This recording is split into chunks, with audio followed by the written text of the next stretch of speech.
All right, good morning and happy Friday, everyone. I'm going to lead with a personnel appointment. Today, the Secretary General is announcing the appointment of Luis Alfonso de Alba of Mexico as a special envoy for the 2019 Climate Summit. Mr. de Alba will provide leadership, guidance, and strategic direction towards the Climate Summit in 2019. He will be responsible for cooperation with key strategic climate change leaders, including governments and coalitions, to galvanize climate action and leadership for the summit. The summit focuses on building momentum for enhancing national ambition and accelerating implementation of climate action towards 2020 and beyond, as set out in the Paris Agreement. The summit will bring together heads of state and government, business leaders, academics and scientists, young people, civil society representatives, local leaders, and the UN system. Mr. de Alba will work closely with Robert Orr, Special Advisor to the Secretary General on Climate Change, with Peter Thompson, Special Envoy of the Secretary General for the Ocean, with Michael Bloomberg, Special Envoy of the Secretary General for Climate Action, and other senior officials across the United Nations system. A full bio note is online. The Secretary General spoke this morning at the Security Council's open meeting on multilateralism. In his remarks, he said that it took World War II to trigger the multilateral arrangements that we know today, which have had a proven track record in saving lives, generating economic and social progress, and avoiding a third descent into World War. But the Secretary General noted that there is anxiety, uncertainty, and unpredictability across the world, stressing that we need to inspire a return to international cooperation. Toward that end, he said, we need stronger commitment to a rules-based order with the United Nations at its center, with the different institutions and treaties that bring the Charter to life. The Secretary General also emphasized the need for cooperation with other international and regional organizations, as well as closer links with civil society and others. His full remarks are available in our office and on our website. UNHCR, the UN Refugee Agency, is extremely concerned about the recent intensification of conflict in Yemen's Hodeidah Governorate and its impact on the civilian population as well as on humanitarian aid operations. In October alone, 94 civilians were killed and 95 injured in Hodeidah Governorate. There's also damage to civilian infrastructure, including health facilities and houses. While the number of those remaining in Hodeidah city is difficult to gauge, UNHCR is worried that people needing to flee for safety are unable to do so, trapped by military operations which are increasingly confining populations and cutting off exit routes. UNHCR is urgently appealing to parties to the conflict to protect civilians and humanitarian personnel and to secure humanitarian relief items stored in Hodeidah. Meanwhile, the World Food Programme is scaling up dramatically to meet increasing need in Yemen, from 7 to 8 million people per month to almost 14 million people per month. Most of that increased assistance is with food, but WFP is also using cash-based transfers where it is possible. Regarding Special Envoy Martin Griffiths' diplomatic efforts, I would like to clarify that the efforts to relaunch the political process are proceeding as planned. We are in constant consultation with the parties to finalize the arrangements for holding the talks. We are committed to convening the talks as soon as those arrangements are finalized. As I briefed you yesterday, the United Nations and Syrian Arab Red Crescent teams completed the delivery of life-saving assistance for 50,000 people in need at the Rukban camp near the Syrian-Jordanian border. The United Nations would like to thank all partners and other actors, particularly those on the ground, who extended support to our colleagues and were instrumental in its success.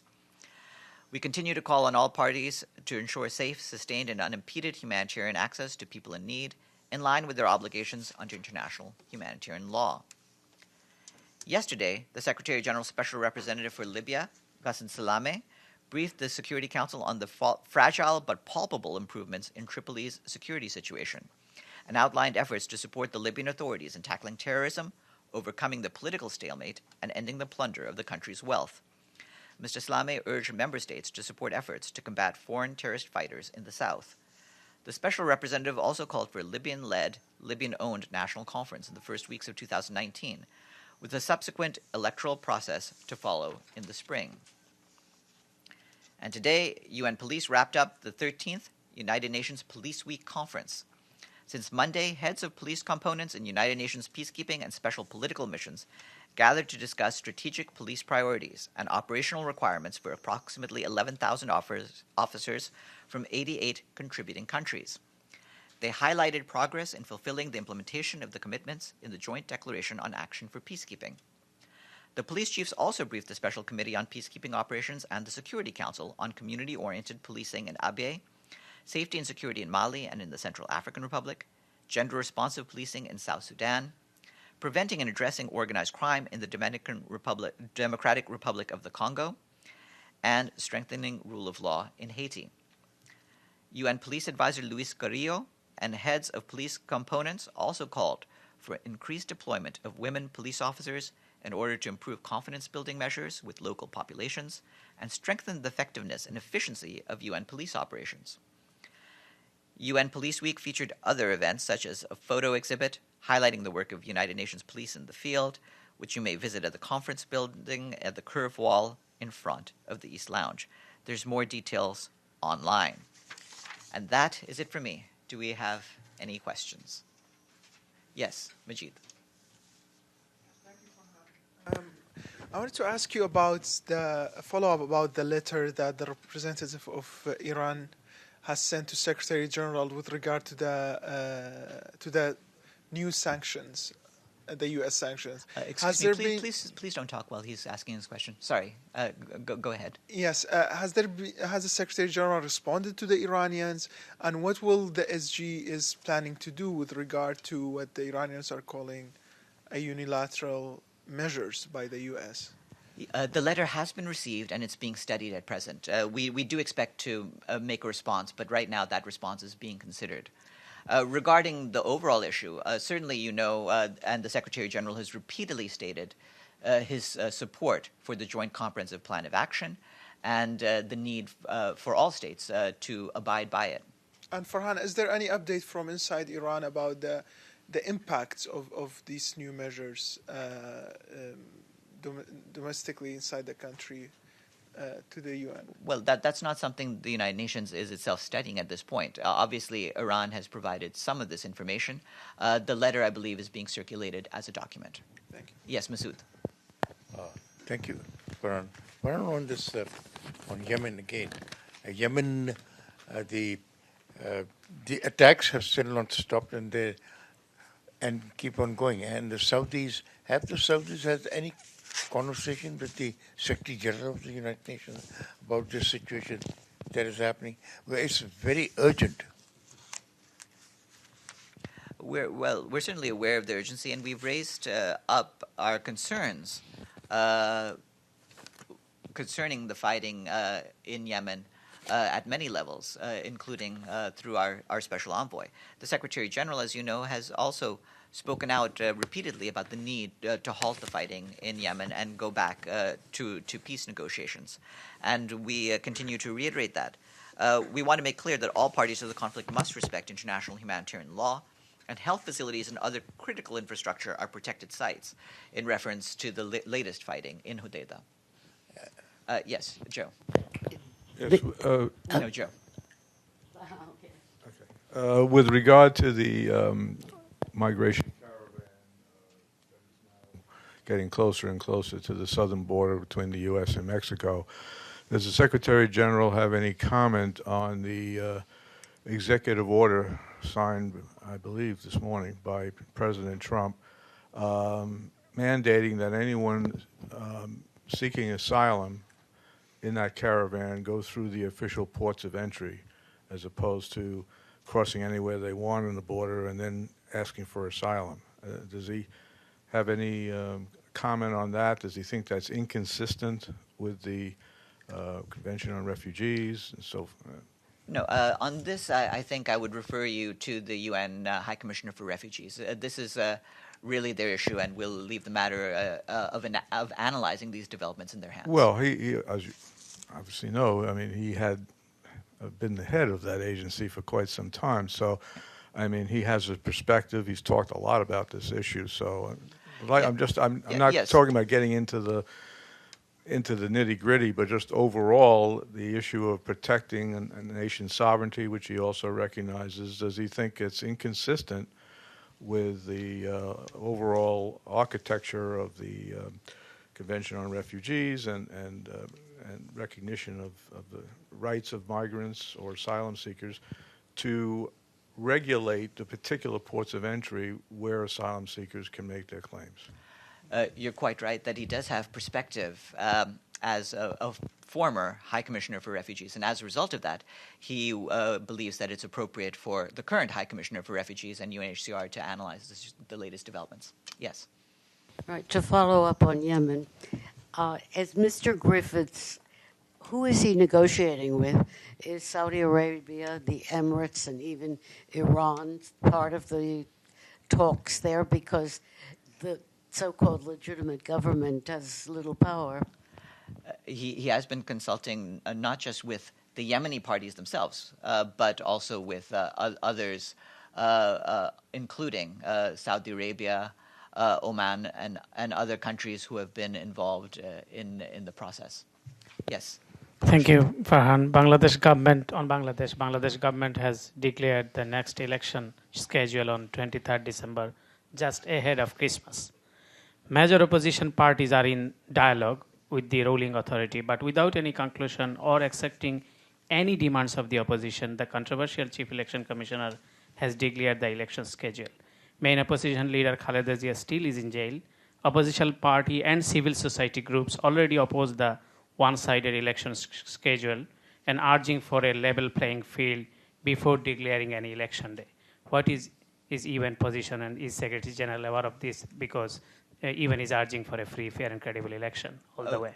We're aware of the latest developments on the ground and are monitoring it. Our priorities are the need for the elections in Bangladesh to be inclusive, credible, and transparent. So we'll continue to steady the arrangements and see whether those particular priorities are upheld. So that will be what we're weighing as we consider what the appropriate timing would be. Yes. Thank you, Farhan. The Secretary General, when he's in Paris, is he planning any bilateral meetings? Is there a schedule of who he's planning to meet? We're trying to work out that particular schedule right now.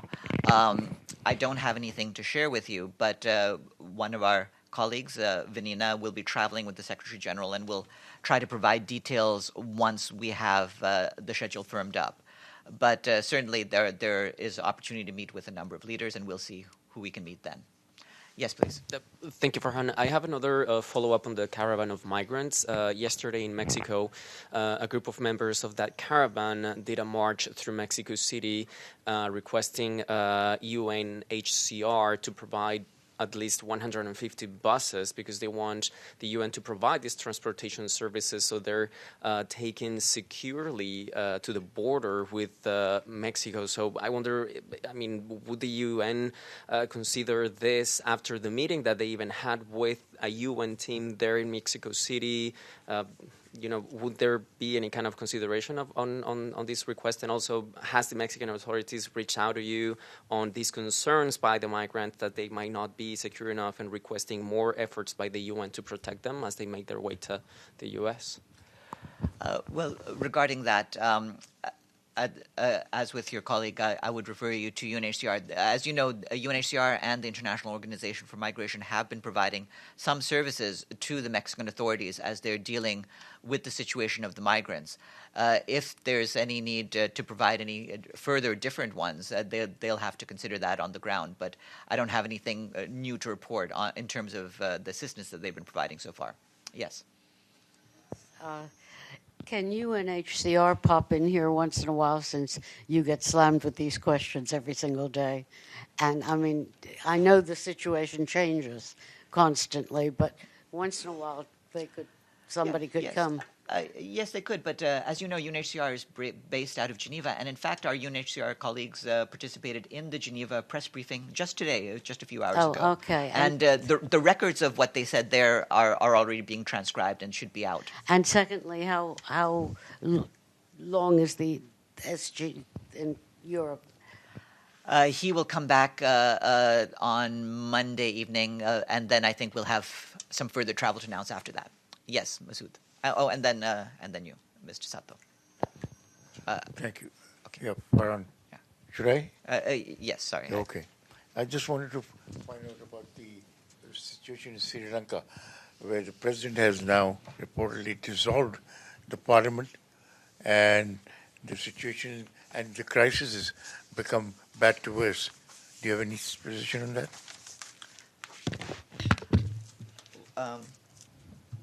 Yes, hold on one second.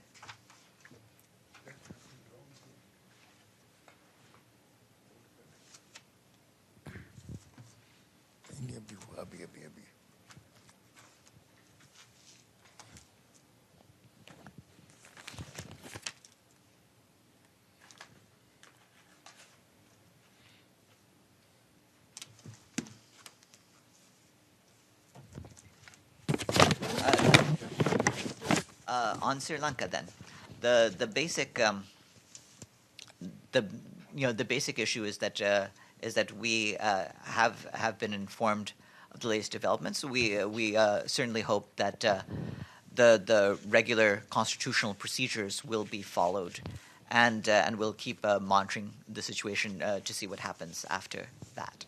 So on Yeah. this issue, another issue, on the issue of Mr. Khashoggi, the Saudi ambassador in Geneva apologized and regretted that this has happened. Is that acceptable? And that they're now scot-free and everything, and that is all acceptable? You'll have seen what our position has been, both from the Secretary General and from the High Commissioner for Human Rights. We continue to call for a prompt, thorough, and transparent investigation, and we'll continue to monitor to see that is being carried out. Yes. John, Yeah. about Venezuela, and the UN will launch a new humanitarian response to support the refugees away from the Venezuela from next month. Could you elaborate on this response? Not at this stage. We're still preparing to launch this effort, but we're not quite there yet. Once we have that in the coming days, you'll get some further details of what we're looking for in terms of assistance to all of the neighboring countries. Yes. Thanks, Farhan. I have a question about your clarification on the Yemen talks that you just gave. Yesterday, you had said that Martin Griffiths was trying to convene them by the end of the year, and prior to that, it was by the end of this month. Which one is it? Well, ultimately, once we can make an announcement, you'll see whether it is. I wouldn't foreclose the possibility of either the end of the month or possibly slightly after that. The bottom line for us is we're trying to convene the talks as soon as the arrangements are finalized, and Mr. Griffiths and his team are working to finalize the arrangements now. Once we have an announcement, you'll have more precision about when exactly that will be. Yes. Still another question about migration. After Austria bailed out of the UN Migration Pact, there was a long debate yesterday in the German parliament, so there's a good chance that even Germany may pull out. Now, one of the criticisms being made is that the pact does not address the impact of migration on nation states. It does not address the crime rates in those countries. We have heard very little from the Secretary General. He said simply that he regrets that Austria pulled out. Can we expect anything more? Well, as you know, the compact on migration has been developed by the various member states. This has been the product of discussions that have been held by all the countries that are involved with this, whether they're countries of origin, countries of transit, or countries of destination.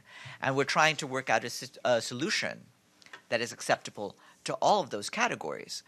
Ultimately, that will involve some degree of compromise, but there's been a huge number of countries on board for this, and we hope and expect that they there will be a very large number of countries on board and participating at the conference in Marrakesh to help resolve this issue, because ultimately this is only a problem that can be solved collectively. And with that, have a good weekend, everyone.